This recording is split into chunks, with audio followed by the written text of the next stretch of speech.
Hey yo, it's Guido coming at you with the Tactics Talk. Welcome back. Thanks for tuning in. We have a review of the Hotchkiss EBR French Tier 7 light wheeled tank, which I have finished grinding. I'm actually on the 9 right now. I'm finally getting to this review. We'll do this the standard way. We'll do an overview. We'll talk about tech tree considerations for this tank. Look at the 3D model. We'll do a comparison amongst its peers. Take a look at my stats after I finished it, my setup, and some examples of gameplay for the EBR Hotchkiss EBR Tier 7 French wheeled tank. Let's move on. As you can see, this is a 3-wheeled vehicle at Tier 7. As far as its size goes, it's quite a bit larger than most of the light tanks, although the WZ-131 is quite a large tank and known for that. But look how tall it is as compared to a lot of them, although the Spalpanzer is big. You take a look at this thing, it's just a great big old billboard side here to take a shot at. 1375 is a little guy. Even the T71DA, which is relatively large, is smaller, at least in billboard side, than this thing is. Some angled armor, but it really doesn't have much armor. We'll talk about that as we go. Lots of wheels to shoot at in the side. The turret is angled a little bit. Again, not a lot of armor going on right there. And this was developed from 45 to 49. A prototype, at least that's what it says. A 3-axis prototype. They did trials and then they discontinued it. So this is just a prototype tank. And the example did not survive to present day. So there you have it. The Hotchkiss EBR overview. Let's move on to the tech tree and talk about some of the considerations with that. It's very similar to the AMD 178 Bravo, the review I've already done. There are 4 crew members in all of these tanks starting at the 178 Bravo. Obviously the ELC, where it splits off, only has 2, so you're going to start your crew at Tier 6. And if you're a person that drags your crew through, you'll have to change the vehicle qualification, but not the position qualification. So they all have basically the same position qualifications up to the EBR 105. So no issues there. If you look at the EBR Hotchkiss, you can, from what I can tell, go simply straight through the links without upgrading anything else. Don't really recommend that. It does not look like you need the wheels to put anything on, suspension-wise. That may be a bug down in the comparison tool there, but it seems to be you can go straight through the engines and not even worry about the rest of it. I fully upgraded everything and then played it. I did that with free experience, which is how I've done this line so far and will continue to do so through the Tier 9. Just because I don't feel like grinding through the stock tank. If you look at the 178 here, you get an SA49 at the end if you upgrade that thing fully, and you have an SA49 EBR version that you start with right there. And you'll go through this gun and then up to the 75 VO 100 millisecond EBR. There you, is it millisecond? Meters a second, probably meters a second. With a 160 average pen or 170 average damage right there. Realize that you do not carry that gun up to the Lynx. The Lynx has its own starting gun there, so any of this upgrading gun stuff doesn't do anything for you on the Lynx. But it does make it a better gun, obviously, right there. So that's pretty much it for the tech tree. There's not a lot else to discuss. That same crew layout, by the way, will work for the Panhard 175 EL, EB, whatever it is, the premium one. So you can move the crews around, and as I mentioned before in the other review, these are all 3-place, all right? These other light tanks, these are both light tanks, but the other French light tanks are 3-place light tanks. So you can use their crews in your EBR in your Tier 8 Panhard, the premium version, but you're going to need an extra guy. So more than likely, these are your go-to crews that you're going to use in that Tier 8 Panhard. A little bit fiddly, moving them back and forth between those two kinds of light tanks, but you run into that in other areas. You've got countries that have 5 crew members in mediums and 4 crew members in other mediums, as an example. Let's move on to the 3D model. Well, here it is in the 3D model, tanks.gg, great place to go to get this kind of information. And as you can see, it just does not have much armor. The mantlet itself is okay. So as far as poking ridges, you get a little bit, but the turret around the mantlet is not good at all, although it is angled somewhat. You might get yourself to some auto bounce angles if you're very lucky, but a lot of stuff's going to overmatch it based on the size of it. So this is an HE magnet, both artillery and other HE firing tanks. You will find that there's quite a light tank scrum going on at the beginning of games, basically because a lot of these things are running around and everyone's flinging HE.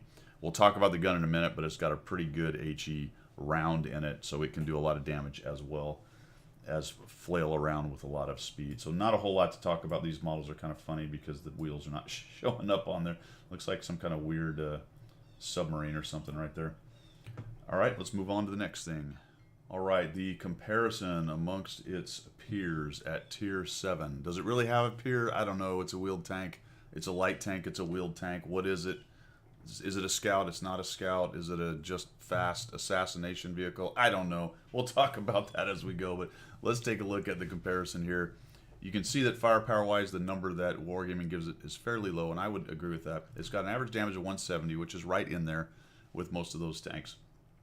Average pen is actually at the top. So the gun is pretty punchy for the tier, and we'll talk about the HE round, but I'll mention it again. It's actually pretty good. Rate of fire is up there, not bad, not crazy. Not crazy good, but not bad. Gun traverse is very good. So with the speed, the turret will be able to track and get where you need it to be. Gun depression is really nice on this one. Minus 10 is very comfortable. Plus 20 is pretty good. So it doesn't have too many issues because you're raging around in this thing so much. It doesn't have a whole lot of issues of keeping the gun online. If you're on any kind of undulating terrain, circling guys, doing that kind of thing, the minus 10 will help you out. The next tier and the one after does have some issues with that because it's not nearly as good on the gun depression. But for this one, very comfortable. Aim time is fantastic. Nice, accurate gun. It has a .38 dispersion, which is not great, but the aim time's fast. So those two added together is pretty good. You can see that DPM it's on the lowish end right there, not great. These things are not known for being massive combat vehicles. You know, you got the Type 62 at 2,000. You've got the T-71 CMCD at 2,000. So this one's not really going to compete with them spitting out the damage, but it's got the mobility piece of it to get around. Survivability is at the low end of these guys, but not too bad. Hit points at the low end, as you would expect. The whole armor, you look at the numbers, it's actually not bad, but some of these are really pathetic. The SP1C is at 10. What, is that a piece of paper? I think that's a piece of paper. And the hull is down there. But again, in comparison, and none of these light tanks are going to bounce anything, minus maybe the Type 62's hull with its roundedness and the WZ-131, that kind of thing. So it's not really known for that. But again, at the end of the day, it's not that bad. The mobility is where it really starts to shine right there. You can see that 843 number that Wargaming puts up there. And why is that? Because it does 70. It does 70. It's right there at the top end of most vehicles in the game. Only its brethren at tier 8, 9, and 10 are going to be much faster, and a select few light tanks in higher tiers that will reach up to 70 and maybe slightly over right there. This is a new number, maximum wheel turning angle of 18. It is decently maneuverable, not too bad. Remember, at tier 7, this does not have the fast mode and the maneuver mode. It only has one mode. So the X button that switches you between fast and maneuver, which is what I'll call it. I think Wargaming has a different term for it. Actually, they're probably right here, right? Rapid mode and cruise mode, whatever. You can see that it doesn't have that. That was a long explanation to tell you that X does nothing for this tank. Also note that its backward speed, while fast, is not the same as the tier 8, 9, and 10, which are very fast backwards. It's got 45, and that's nice, but it's certainly not 70. Some of them will go as fast forward as they will backwards. Coming down here, concealment is okay. Right there in the middle of the class, no issues there. But, of course, the spotting is abysmal. All right, 310 view range. 310, yes, 310. A full 80 less than the top in class. A full 50 less than the worst other in class. Is that right? Math in public, 310, 360. There you go, the LTG's at 360. Really, really bad. And I know this has been reported over and over again, but it does play into how this game is played, or how this tank is played, and what it can do. So what are we hanging our hats on this thing? Clearly it's the mobility. I don't think that's news to anybody really, but the gun is actually pretty nice. So it can get in, cause issues, especially with other light tanks, assassinating near deads. It does have some capability. It's very soft. It doesn't have any kind of staying power, and you're going to have to rely on your speed to get out of things. And as far as a passive scouter goes, it's terrible. It's terrible. And it's somewhat of an indifferent indifferent active scouter except for its ability to get in and out of places quickly.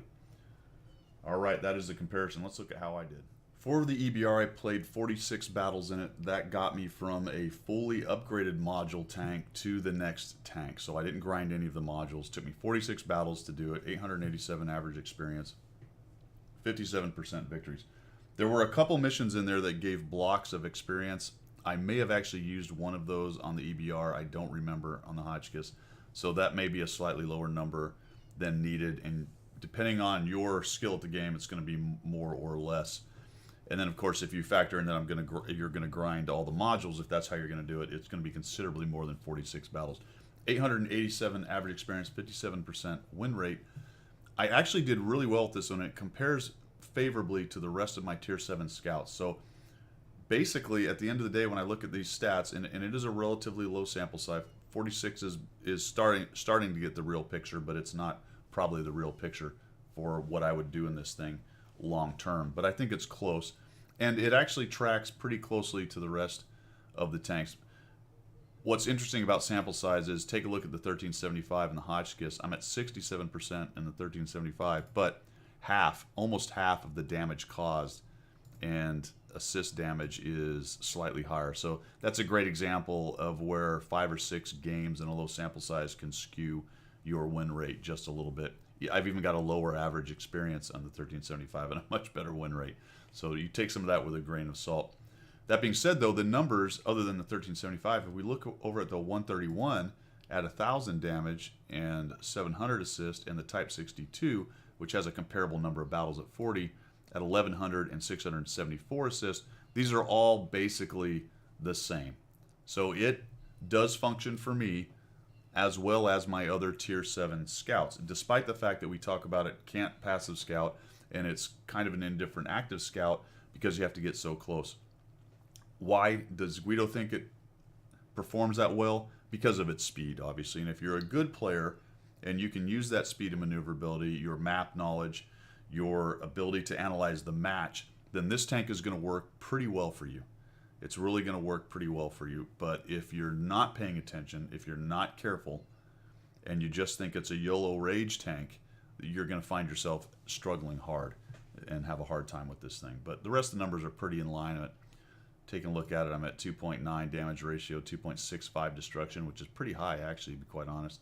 If we look at the back down here to the Type 62, which I like quite a bit, that's 1.53 and 1.82 on those two, which is a bit lower. And I would say, in my opinion, the Type 62 is a much better tank, but for the same sample size of games, I'm doing a bit better as far as all that goes in the EBR Hotchkiss. All right, let's look at my setup. You can see that the crew is not in there for my setup. I have moved them on. They're actually in the Tier 9 right now, and they are a very good crew. So that's not something I've mentioned yet, but I used a very, very good crew, and I have moved them out of one of my 3-place French light tanks. I added an extra crew member. They're a 5-skill crew working on their 6th. The 4th crew member is a 4-skill guy working on his 5th. So good crew. Just realize that with the numbers, that does play into it. They're not there, obviously, they've moved on. And they've got all the standard scout stuff. I'm not going to go through that too much, but the standard stuff for a scout that you're going to want, especially with this, is obviously 6th Sense. Camo is going to be good for this. Any of the shooting things, if you can afford to do that. And repair. Repair is important on this because although you don't get tracked, when you get hit, you get slowed down. And the faster you can get that repaired and get moving again, the more survivable you're going to be. What else did I do? I had all the top modules. Won't go through that again. And I had kind of a combat setup with a little bit of scouting involved. Medium caliber, tank rammer, improved ventilations, and optics. There is an option to go, there you go. It does carry a vertical stabilizer. So if you want to get rid of the optics and just accept that your view range is awful, you can go with a little bit better gun. But based on the gun stats, I didn't really feel like I needed that. And here's another thing about this. Because your view range is so low, and the way the maps are designed, and the light tank scrum tends to be kind of up close and personal, I really didn't feel like I needed the vertical stabilizer because we were going to be close to our work. I also ran large kits and for a long time food, which obviously helped out with everything. A little bit more view range, a little bit better on the gun handling and that kind of thing. But guess what happened? I kept getting lit on fire constantly. And I hate that in this. I hate getting lit on fire in this game because it damages all kinds of modules. And if you don't have a firefighting crew, which I don't have a single one really that is, other than some very high skill crews that I just ran out of stuff to take. So I finally fell back and went, all right, screw the food. Fine, I'll just accept a little bit of a hit on some of the skills of the crew and whatnot, and I'll just put my automatic fire extinguisher back on. That's to taste. If you don't care about getting lit on fire, then clearly if you run food, vents, that's about as good as you're going to get. And then Brothers in Arms, which my crew did have, that's going to help everything that you're doing. So that's basically my setup. I had 42 AP, 6 APCR, and you can see that I carried 12 HE. That's probably low. I would imagine a lot of people carried quite a bit more HE on this tank than I did. But I didn't really find myself getting through 12 very often. The light tank scrums didn't last that long.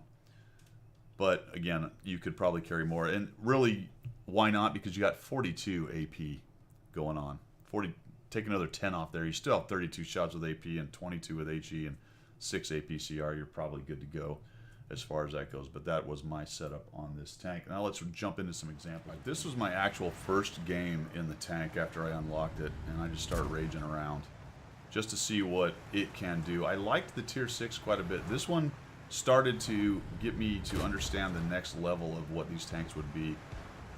I played the Tier 8 while it was being tested, and I did quite enjoy its capabilities. The Tier 6 left a little bit to be desired. I mean, it's a Tier 6, right? It is what it is. It's fast for Tier 6, but it's not crazy fast. This one starts to give you a taste of what the speed can do.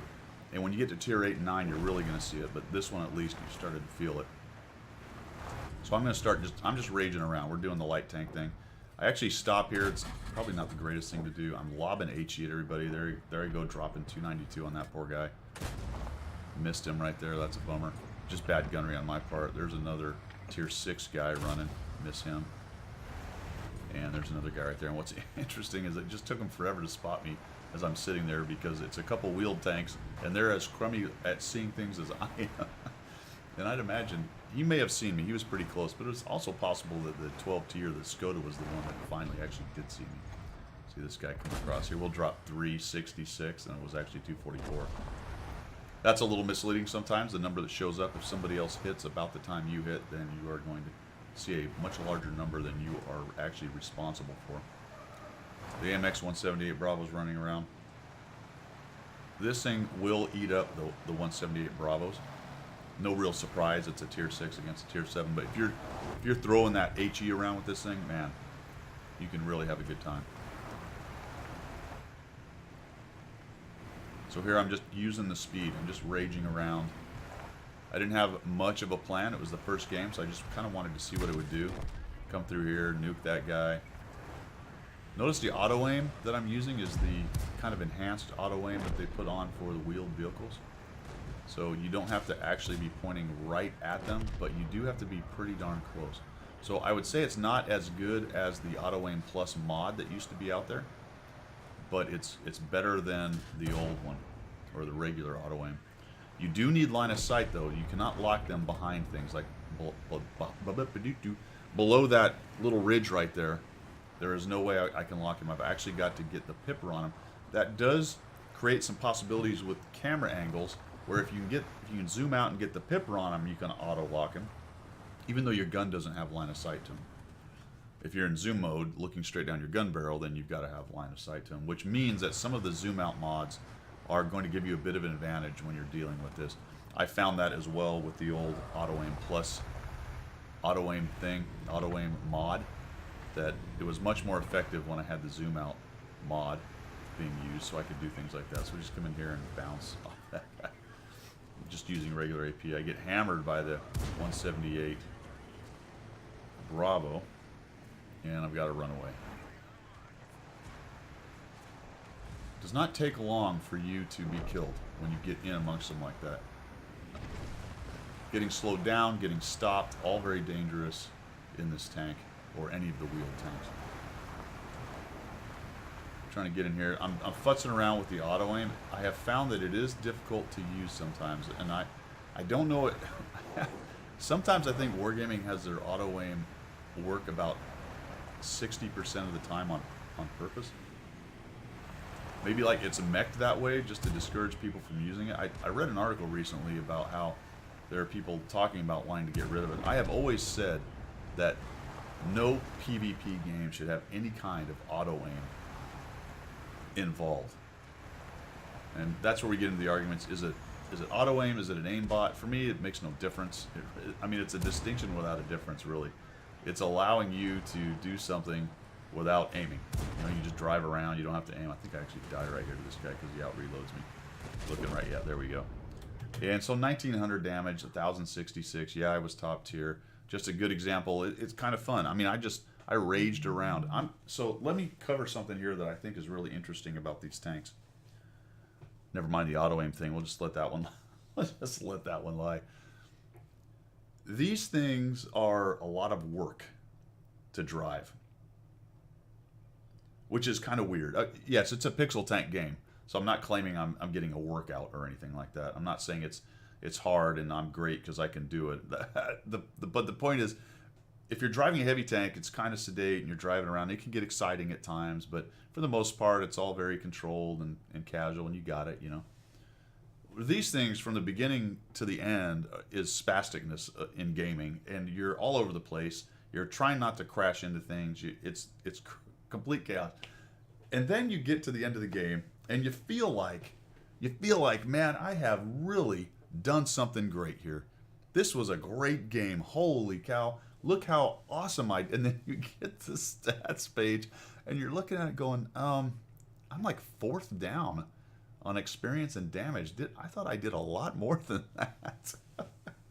And that's a purely perception thing, but let me know, because I think that's how I feel about it every time.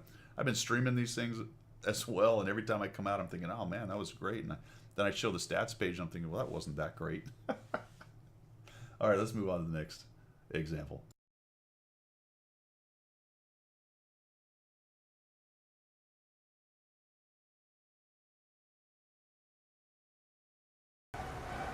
All right, second example is Proc, which is a great map for this tank. You can see I'm raging around. I'm top tier again. I'm only showing top tier because I want to act like I'm really awesome. Hopefully I have a middle. Maybe I have a middle or lower tier example coming up. I'm not quite sure. Maybe I only did good when I was top tier. That's a possibility as well. But I'm in a ridge surf right here. And we see these guys. There's me trying to use the auto aim again, which, you know, why it works sometimes and doesn't is, I don't know. The other thing I'm finding myself doing, because I expect it not to work, is I now have this kind of double clutch thing going on where sometimes it will lock and I'll immediately unlock thinking, oh, it didn't work. And then I lock and unlock and it's driving me a little bit batty right there. Again, I'm trying to get that thing to work on him right there. So that probably is a lot to just bad technique on my part. And me and this other wheel, this is something I've run into in this situation on the open maps where we've got the light tank scrum going on, is people tend to be running into each other, and I just did not want to do that to that guy. I actually didn't see him there, even though he was right in front of me. There we go. Now I got the auto lock on, but he's going to dive down below. And we're trying to get the speed going up again. Now I'm trying to keep an eye on that guy. And boop. Oh, we missed right into the ground. He misses. And I don't know why this guy wants to be turning where I am. Get a bite into him in the back, and now I'm chasing him on. Boom. There he goes.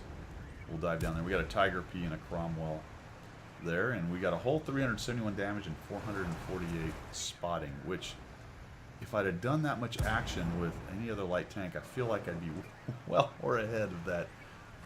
Reference the discussion we had on the other video. Now the other EBR Hotchkiss has hit me from over there, which I think he's passive because I haven't seen him yet. And we're just going to keep on coming up here. Now one thing you'll notice I do, watch for it, when you turn the tank while accelerating, it's got decent maneuverability. If you turn the tank and come off the accelerator, come off the W, it will make a much sharper turn.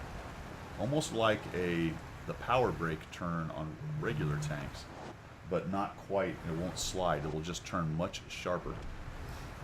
So it's kind of strange game mechanic. I don't know if it's intentional or if it's just a consequence of the way they've got their accelerator mech'd for the light tanks, for the wheel tanks. We come in here and pop him. Trying to take on the Tiger P. Turret's pretty quick, but you can see that I was having a hard time keeping him online because my hull was turning so fast. But once my hull stopped turning, you saw the turret spin right around and get where it needed to be, and that's a good indication of how fast the turret will turn at 50-something degrees. Come up here. I'm trying to get it auto-aimed. Oh, bouncing. Surprised I haven't been hit, but that is one of those things about this tank. There are times where people will have a very hard time hitting you. And then other games, you'll come raging out, and the first two guys will nail you and explode you right there. And what is that, folks? What is that? Well, that's RNG. That's part of this game. The RNG will have a vote. You take a shot, or you get shot at, RNG gets a vote. And sometimes it doesn't matter how bad their aim was. It just happens to hit you. Sometimes it doesn't matter how good their aim is. It happens to hit you or miss you. So we'll come on up here. See, I spent a lot of time in the middle. There wasn't much else going on there. I saw that we were winning up here, so I decided to come up and help these guys. And I'm going to come at this JP, and then I think, you know what, I can't really quite get there. I don't want to go up and over. And, you know, there's RNG. Holy cow, I hit that. I didn't want to go up and over at the JP, because he probably would have got his gun online. They reload pretty quickly. And those two snipers down there would have ended me as I attempted to fight him. And my buddies are hanging out on the back edge of the hill, so there just was no reason to push in, although I did think about it for a moment. Still a fairly even game. It's 7-5. We have a slight advantage. I'd say position-wise, we're in good shape. They are owning the 1-2 line, but this is an encounter mode, so it's not as critical. But I do go ahead and respond over here because that EBR is fixing to make it a big pain. The biggest threat, though, is that Challenger. That's the one I'm worried about. And then we get a Hellcat come up over the top. And I feel like, uh-oh, now I'm seen out here. I've got multiple TDs sitting up in these ridges, and this is going to be a bit of a pain. There's the Challenger. So he's a problem. He's near dead, so that's not bad. Kind of changes my mind, so I'll come up over here, take a bad shot. That was actually above him. The gun did not come online. And now I'm chasing down the Hellcat, who has kind of exposed himself, and he's out on his own here. So just come up here, tag him, get around. He's got bad turret traverse, but no matter. He dies anyway from somebody else. And just a lot of jinking and jiving. Notice I've basically pushed W, and I go. Now here's me using the food, by the way. You can see that I've got food on this one. I figured the Challenger would get a shot on us. Down goes the 178. I'm looking to get a lock on this guy. The EBR's over in the corner. The Challenger hits me. The good news is he's got that small gun on. So while he's hammering me, I can get up in here, survive those hits, and get to him. Now we can go take care of the EBR Hotchkiss. There's 3 of them on the board that we see, and then there's 2 artillery. So I've got a good idea where everything is. I just need to get in here. I wish I had actually fired up my HE. That would have been a better idea against this guy. Question is he still in this corner? Or has he attempted to get away? Surprised I don't see him. So he must be in the buildings perhaps, but it doesn't matter because he is hidden until we end up winning the game. So 1,235, 1,700 assist, pressing W most of the game, raging around, shooting at people, targets of opportunity. Really sums up the gameplay on this thing. The only thing you didn't see here is, and what this tank is really good at, is late game, you're still alive. You're able to really affect the late game, right? Keep the enemy team on their heels, keep them off balance, show up at places that they don't expect, assassinate near deads, circle big fatties, all that good stuff. So let's have one more example.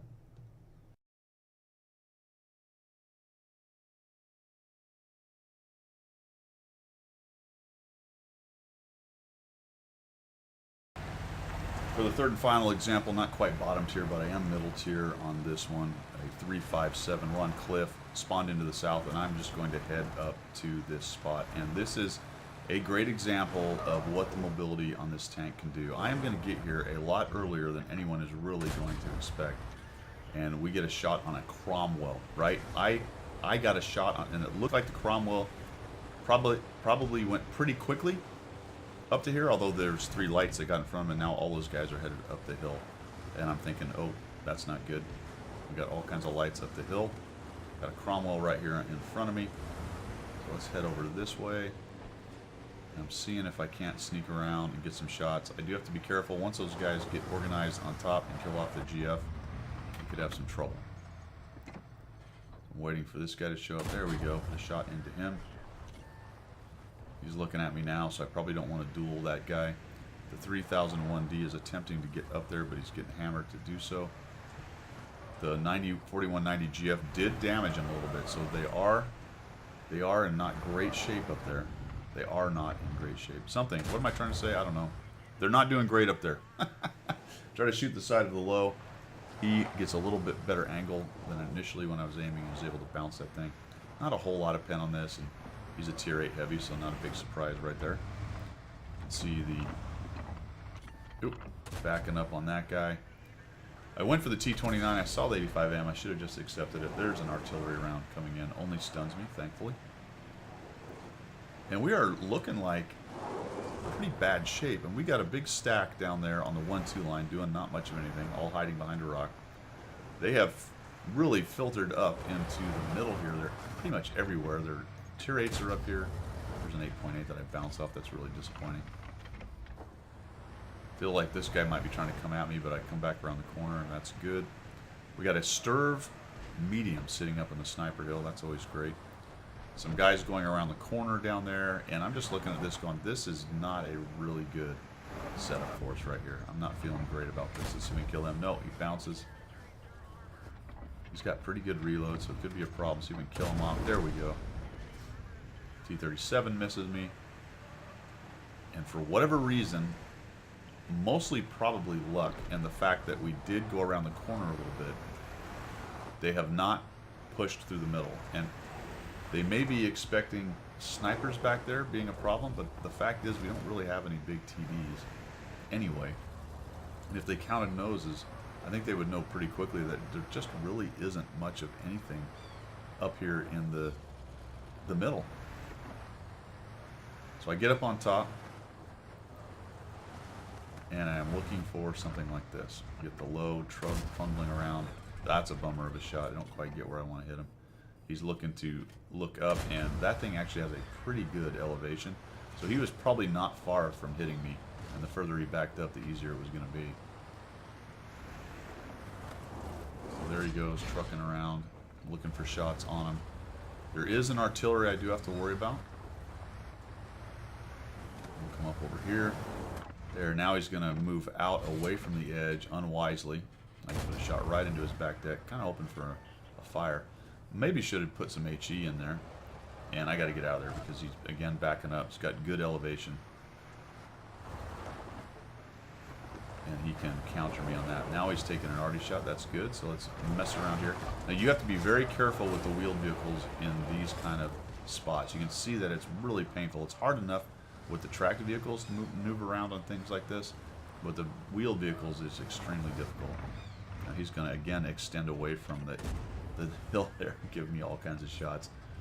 But I'm about to get shot by him if I'm not careful. He can certainly turn around, but look at that. Boom, down he goes. And there goes the T-29. Shot on him. I'm trying to get out of this. I can't remember how I got down here. I don't know if I actually get down or if I actually come off the hill, because I think I'm trapped right here. I can't quite get the wheeled vehicle to do its thing here. Nope. Can't quite do it. Like I said, they are squirrely in these rocky situations like this. They can be very difficult to control. And then I got a friend coming up top. Didn't notice that. The E2's taking on the T-37 and wins.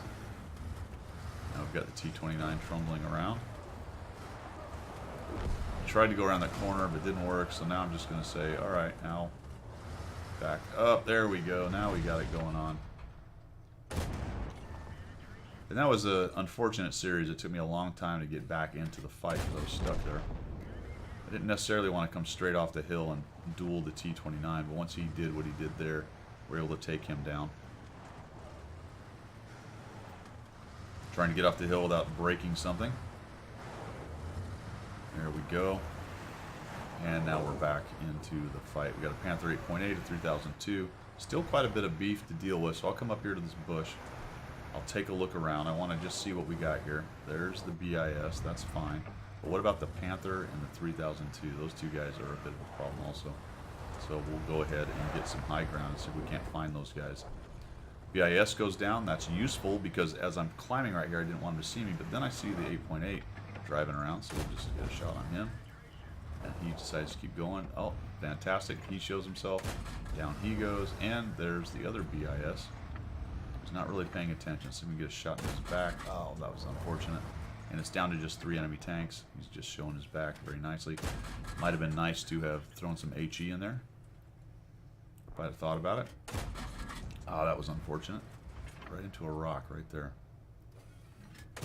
3 shots later, I get some damage and a fire, so that'll work. Down he goes. Come off the hill. The 8.8 is the last guy. And in the cleanup phase, one of the cool things about this vehicle is it gets there the fastest with the mostest. Pantera is not a slow vehicle. I go zinging right by that guy.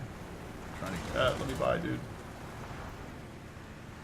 You will lose hit points if you even think about touching another tank.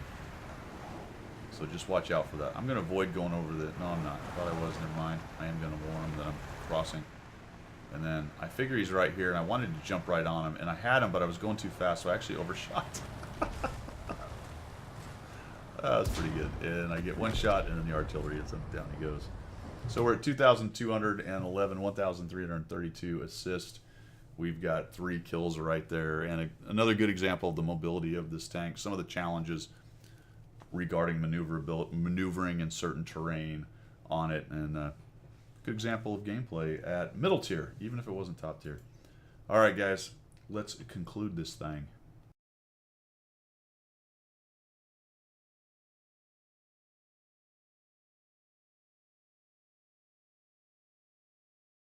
For the Hotchkiss EBR Tier 7 French light-wheeled vehicle, I really enjoyed that tank. That's probably one I'll play in the future. I like all of the Tier 7 Scouts. I think Tier 7 is a great tier to begin with, and at Tier 6 or 7 you really start to see the different classes take on their personalities, and this thing is quite capable at Tier 7 as a Scout. It doesn't have the boost and some of the things that you might see at the higher tiers when you get to the French light-wheeled vehicles, so it's sort of a transition between regular light vehicles and the no-kidding craziness of the super fast maneuverable stuff at a higher tier. But it is definitely maneuverable, it is definitely fast, and I did enjoy it. That's all I got, folks. Thanks for tuning in. As always, thanks for your support, and we will see you.